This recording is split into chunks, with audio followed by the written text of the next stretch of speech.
All right, so this is going to be another movie review. This one's called Othello 1951. Giving it 1 out of 5 stars. I hated this flick. I'm not a huge fan of William Shakespeare movies turned into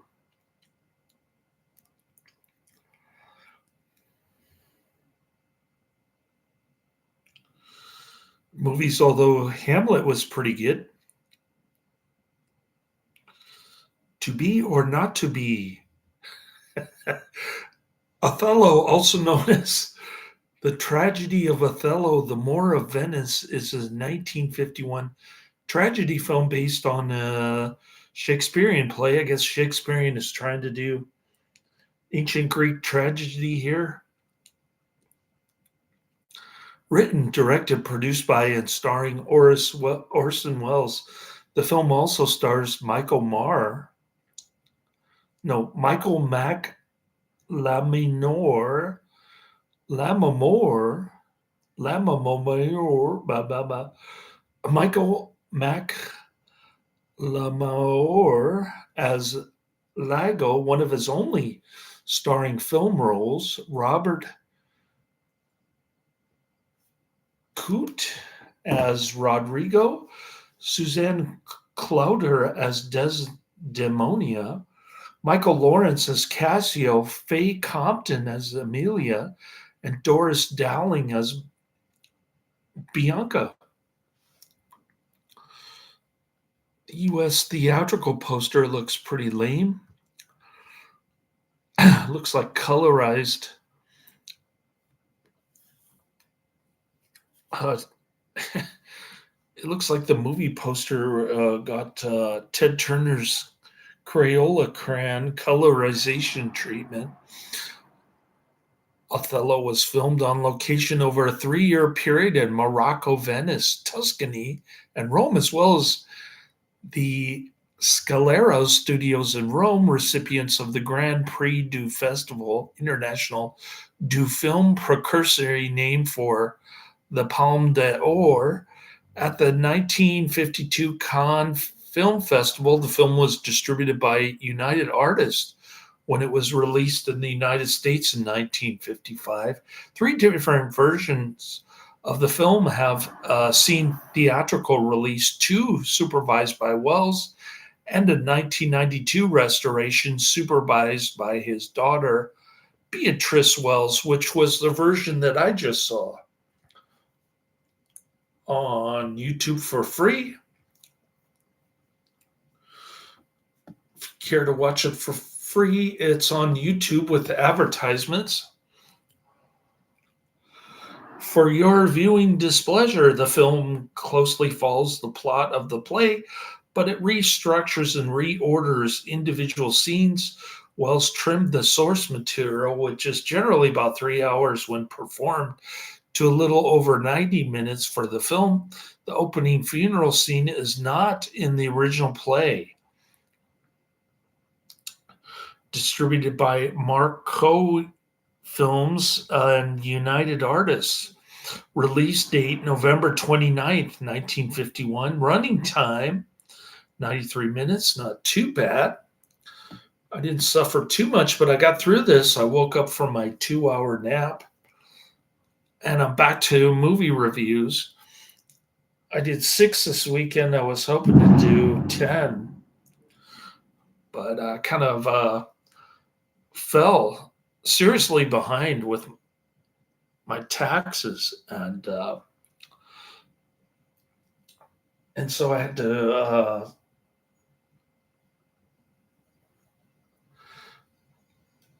spend a half of my Saturday working on my taxes, which was a real bummer. I could have done 10 if I had not fired my tax accountant and done taxes on my own, failing on my first attempt with TurboTax, and then taking a very long time with 1040 now. Hopefully they'll process my refund, my tax refund, very quickly. So I'll do two more reviews tonight, and then one Friday, hopefully four on Saturday, and another one on Monday. So I'm looking to do five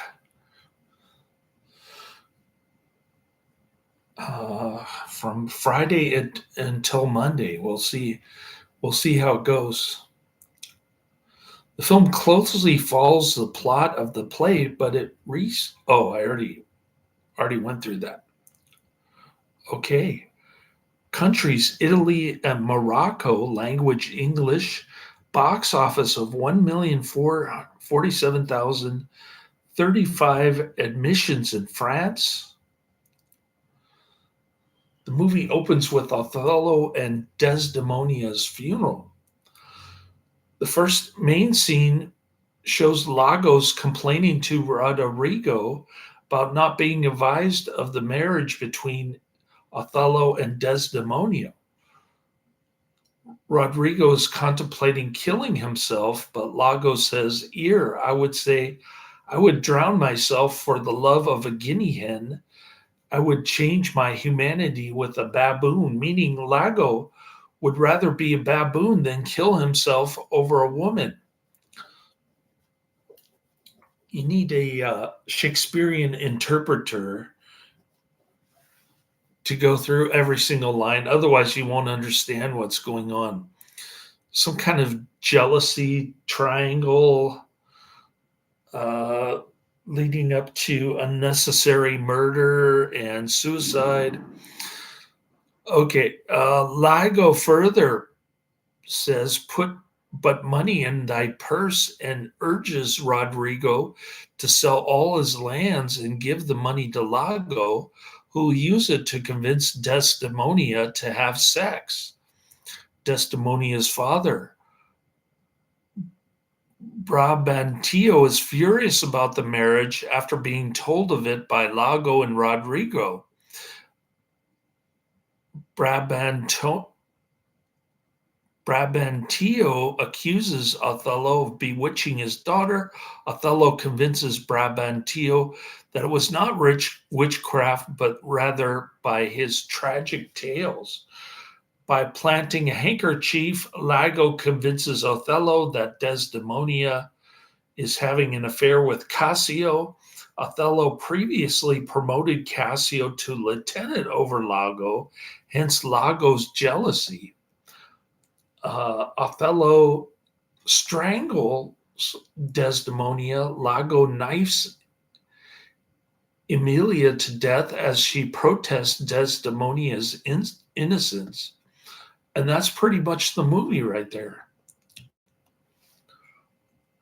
A lot happened in between, but not much in the way of story.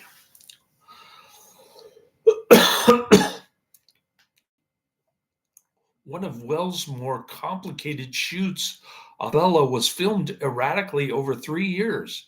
Shooting began in 1949, but it was forced to shut down when the film's original Italian producer announced on one of the first days of shooting that he was bankrupt.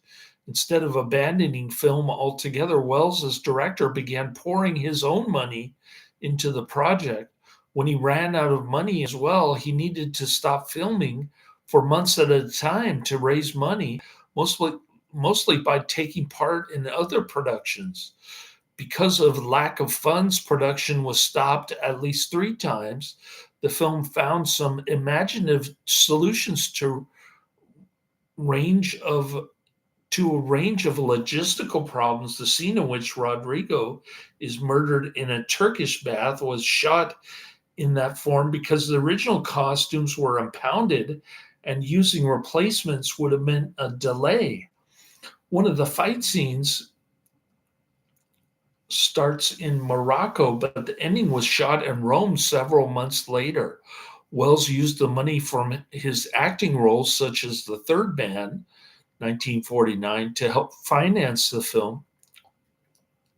But this often involved pausing filming for several months while he went off to raise money, and there these pauses were further complicated by the shifting availability of different actors, which meant some key parts like Desdemona had to be recast, and whole scenes then reshot. This lengthy shoot is detailed in Michael Miclamore's book, Put Money in Thy Purse.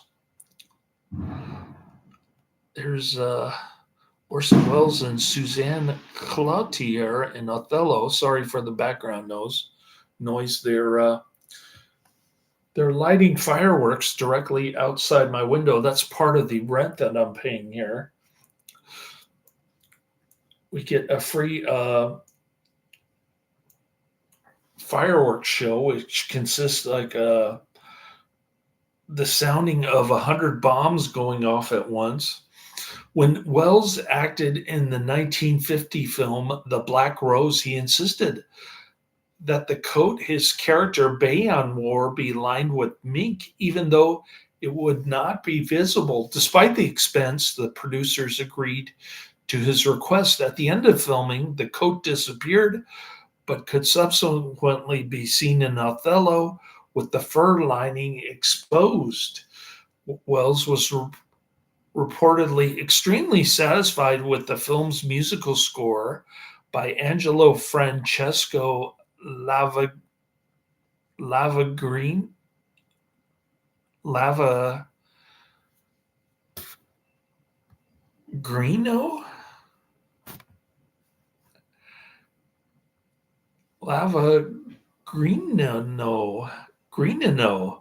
Lavagrino again provided the musical scores of Welles' two subsequent Shakespearean films, Chimes at Midnight, 1965, and The Merchant of Venice, 1969. We like Vincent Price rendition of The Merchant of Venice in Theater of Blood. An English language version of Othello premiered in Rome, Italy on November 29, 1951. Welles' English language version premiered the Cannes Film Festival on May 10, 1952, and it went on general release in Europe. Unlike that of subsequent American cut, the soundtrack was generally without flaws apart from some dubbing that was slightly out of sync. It features different edits of many scenes from the other two versions with alternate camera angles used. A print remains stored in the Paris Cinematheque.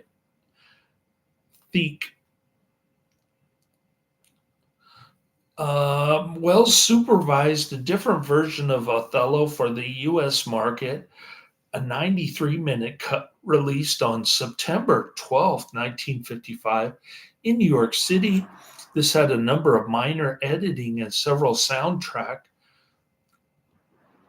major soundtrack changes, including Welles' replacement of his spoken word titles with written credits requested by the film's distributor, United Artists, and the addition of narration by Welles.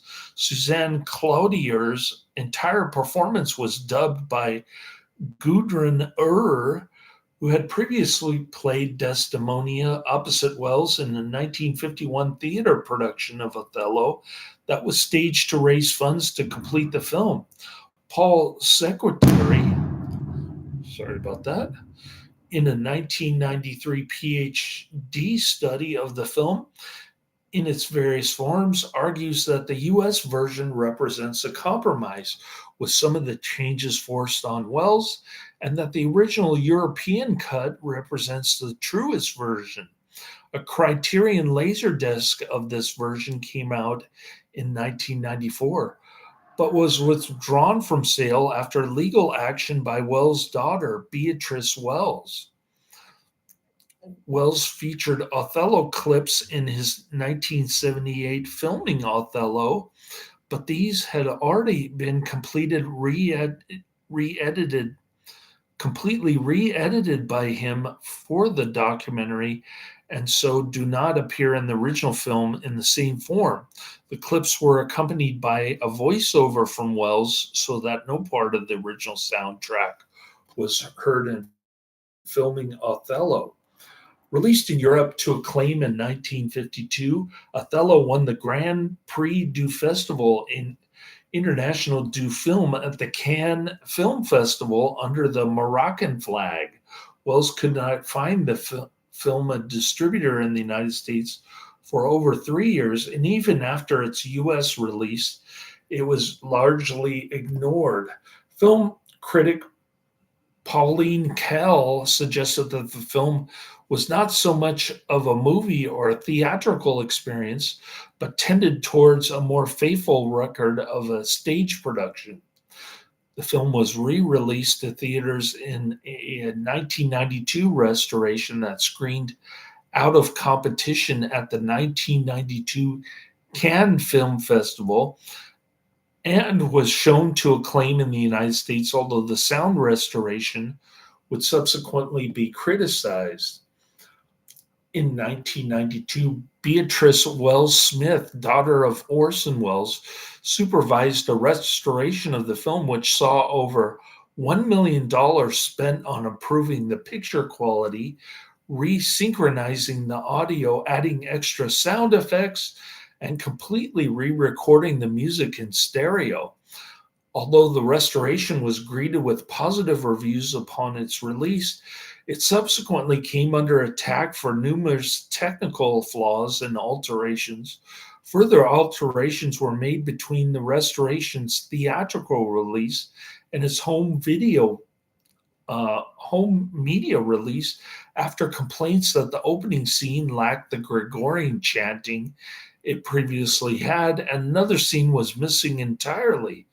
This is the only version which has been available on VHS and DVD since the mid 1990s, since legal action by Beatrice Wells has blocked either version released by Orson Welles from being sold. This version runs to 91 minutes. Multiple film historians criticized the restoration work. Jonathan Rosenbaum argued that numerous changes were made against Wells' intent and that the restoration was incompetent, having used as a source an original distribution print with a flawed soundtrack. In fact, the visual elements of the 1992 restoration utilize a fine-grained master positive discovered in a storage facility in New Jersey as its source, not a distribution print. The audio came from a distribution print that was resynchronized virtually syllable by syllable by the restoration team to match the master positive. As some voice parts had music underneath, the newly recorded music and effects track had to match whatever music was underneath the dialogue, leading to inconsistencies. The flaw in the US cut soundtrack is how white noise is audible in the background throughout dialogue and music, but that the noise cuts out when there is no action, meaning the white noise is more noticeable whenever it returns. The restoration sought to minimize this problem, but it is still present in places. By contrast, the white noise problem is not present to begin with Wells' original 1952 European cut, which might be better than this. I wouldn't know because I haven't seen it. Rosenbaum makes several changes of incompetence on the restoration team's part, including that the restoration team were unaware of the Europeans' cut's existence and instead based their work on the US cut, which was farther from Wells' original vision. The team recut the order of entire scenes to make the dialogue match. One scene was inexplicably missing from the cinema release, but restored for the video DVD release. The opening scene in cinema release was lacking the important Gregorian chanting, but this was restored for the DVD. The soundtrack attracted particular criticism, instead of consulting the papers of composer Angelo Francesco Lavagnino,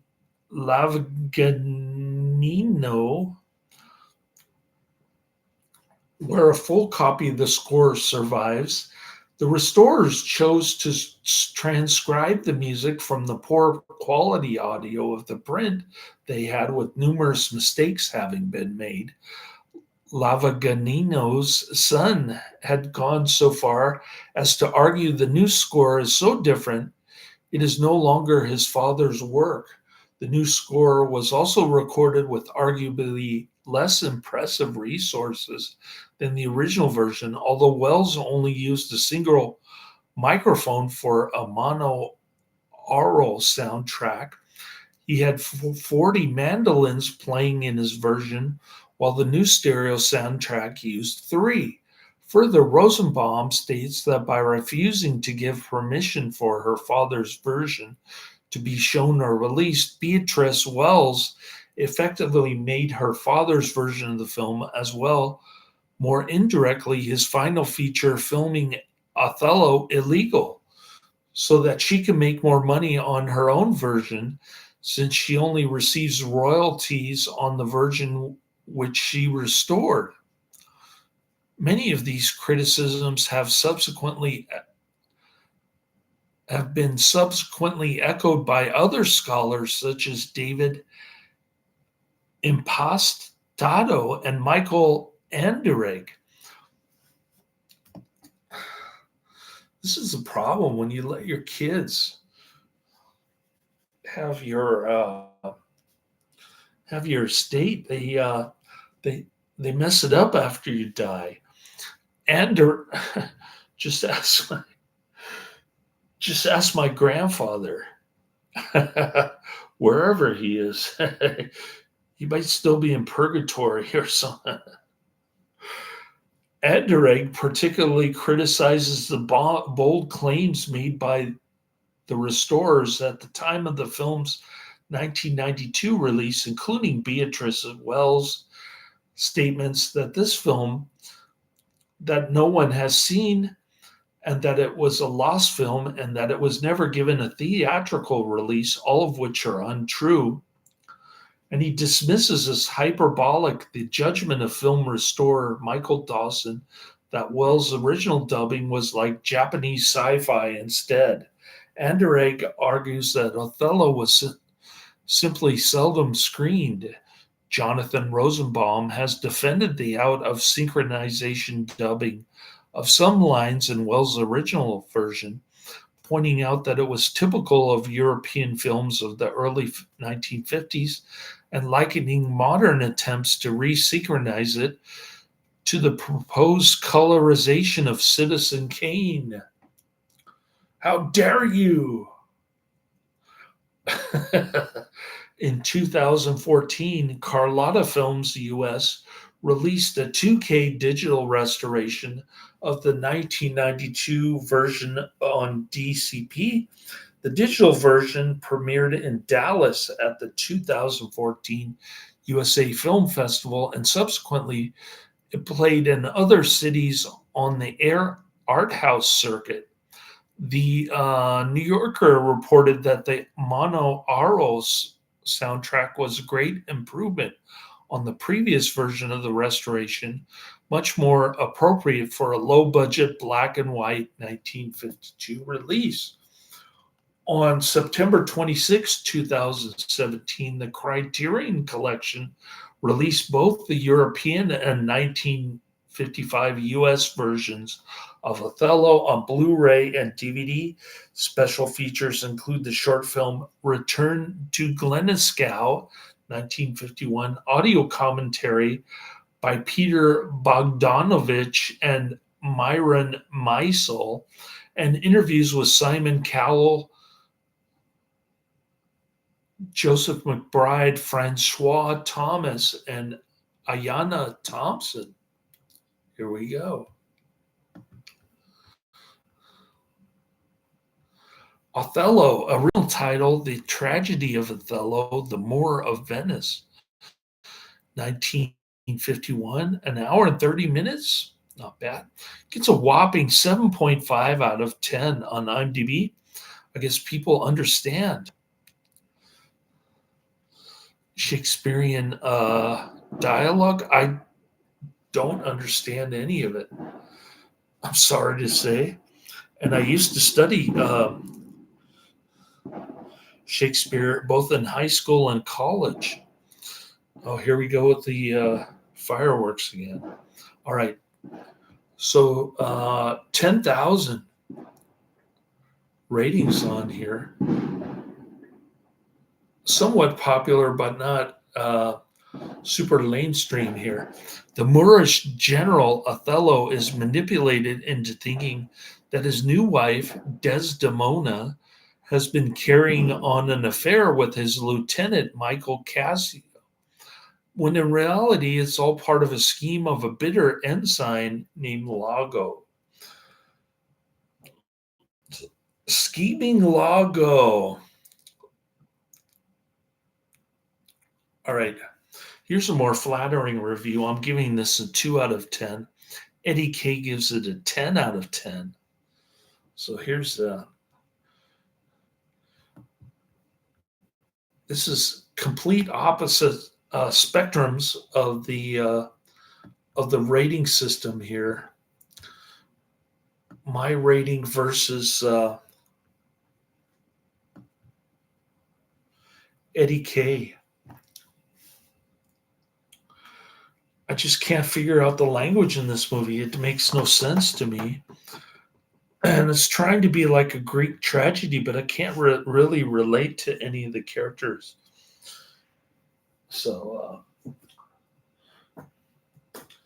that's my opinion. The European cut might be better. I don't know because I haven't seen it. Wells' images match the beauty of Shakespearean language. That's the title of Eddie K's IMDb review dated January 2nd, 2006. Considerable controversy has surrounded the 1992 restoration and re-release of Orson Welles' Othello. First, the film was wrongly labeled a lost classic, not technically true, as Welles aficionados will realize. More seriously, the restoration crew, under the aegis of Welles' daughter, Beatrice Welles, resynced the dialogue and re-recorded the musical score, an abomination to Welles purists. While it would have been preferable to adhere to Welles' vision of the film, such an endeavor becomes extremely difficult when no written record of Welles' intent exists, as it did with his famous 26-page memo to Universal regarding Touch of Evil. So it's true that the restored version lacks a degree of authenticity. But what are the alternatives? Grainy, scratched, poor synced, public domain prints, Mr. Arcadian and the Trial, CF, Mr. Arcadian and the Trial. Of course, no available copy at all. CF Chimes at Midnight. Anyway, on to the film. Othello's existence helps disprove the charges of profligacy and fear of competition that plagued Welles' career after Citizen Kane, shot over 4 years in Morocco and Italy, and financed largely by Welles himself. Othello manages to avoid a low-budget look, thanks largely to virtuoso editing that masks the incongruities of time and space. Welles' powers of invention are on full display here, most obviously in the famous Turkish bath scene, an improvised set necessitated by a lack of costumes.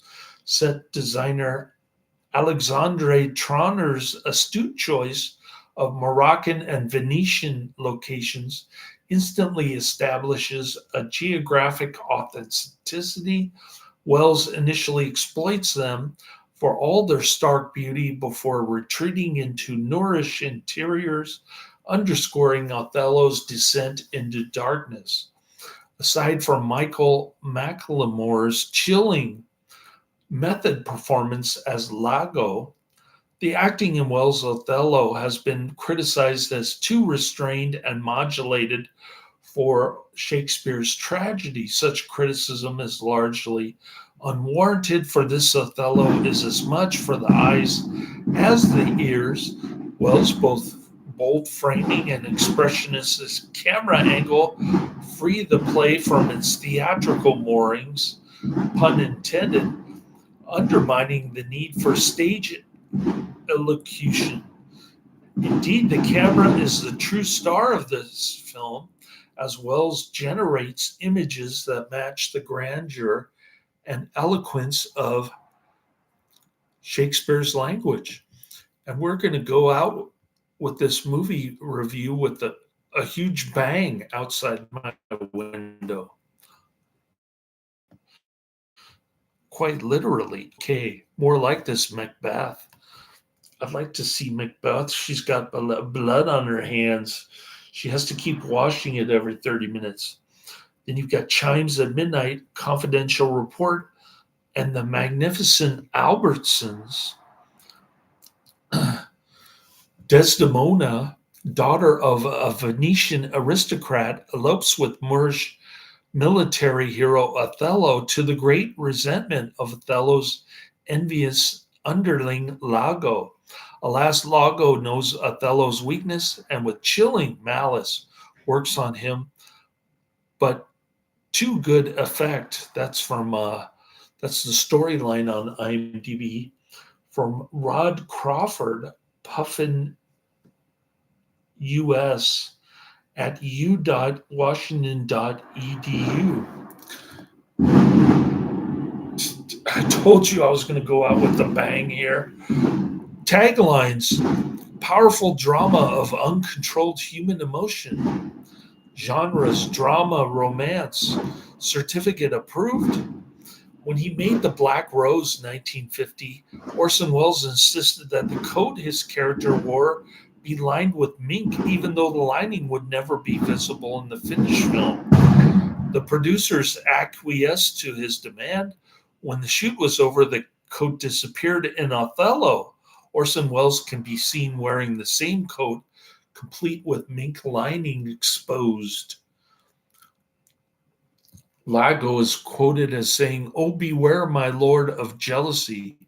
It is the green-eyed monster which doth mock the meat it feeds on." This film by Orson Welles was restored by a group of Chicago in 1991-1992. The film was transferred to an enhanced video D1 format, retaining it as black and white. The audio was completely rebuilt, including the score, in stereo surround. All dialogue, however, was original. This was a problem as some of the dialogue was distorted and unintelligible. Tell me about it. Please translate. Give me some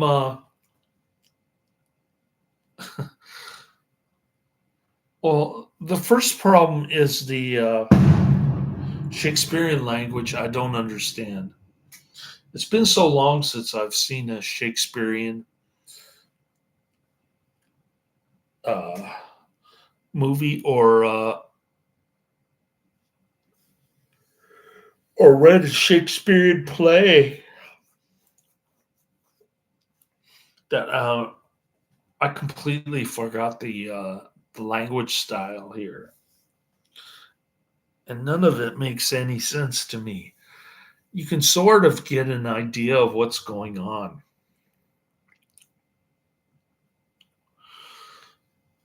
but you can get a general storyline like the one that I just read. But as far as individual lines go, forget it. I cannot figure it out.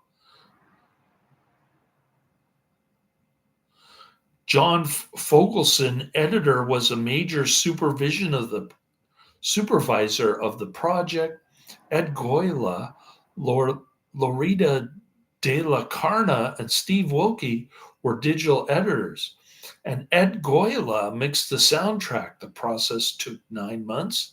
It was purchased for distribution by Castle Hill, and it was taken to New York, where it went through another transformation before release. The restoration engineer in New York, Paul Michael, restored the audio that was supplied on 35 millimeter optical negatives. He was able to remove the distortion, optical pops, and surface noise that is inherent with optical negatives. The restored audio was then sent to Sound One for the final mix. Unintelligible dialogue was replaced with sound alikes. The decision was made for the entertainment value of the film. The original mono music was then reintroduced into the final product. Basically, the film was retransferred and the rebuilt sound effects were added. This was done at Sound One in New York City. The credits were adjusted to place Lee Dichter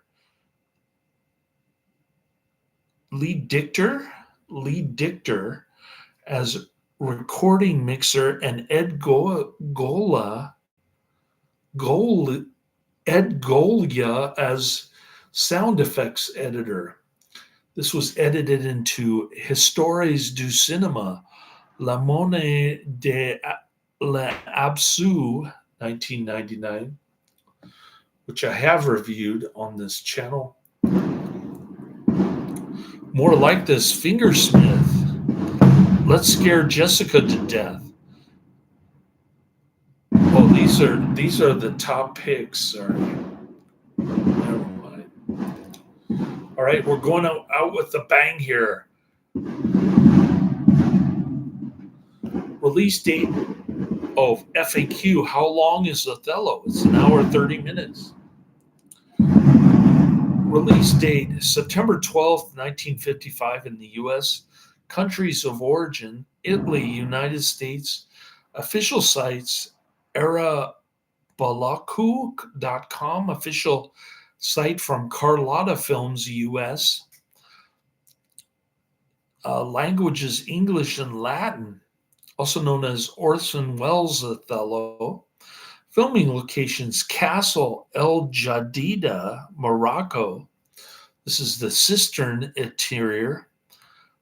Production companies Scalera Film and Mercury Productions. Box office gross US and Canada $28,989. Gross worldwide $28,980. That can't be right. Opening weekend US and Canada $6,010. April 27th, 2014. I guess this is the box office totals for the US release. So they spent $1 million and they made 28,000 because, and they ruined the restoration thanks to Orson Welles' greedy daughter. Runtime 1 hour 30 minutes, 90 minutes. Color. This is not color. This is in glorious black and white. And the aspect ratio is 1.37 to 1. So there you have it. Nobody's in the chat room. I'm having no interruptions with my internet. Number one on my movies list is Ron's Story 2020, which I'll get to in a minute.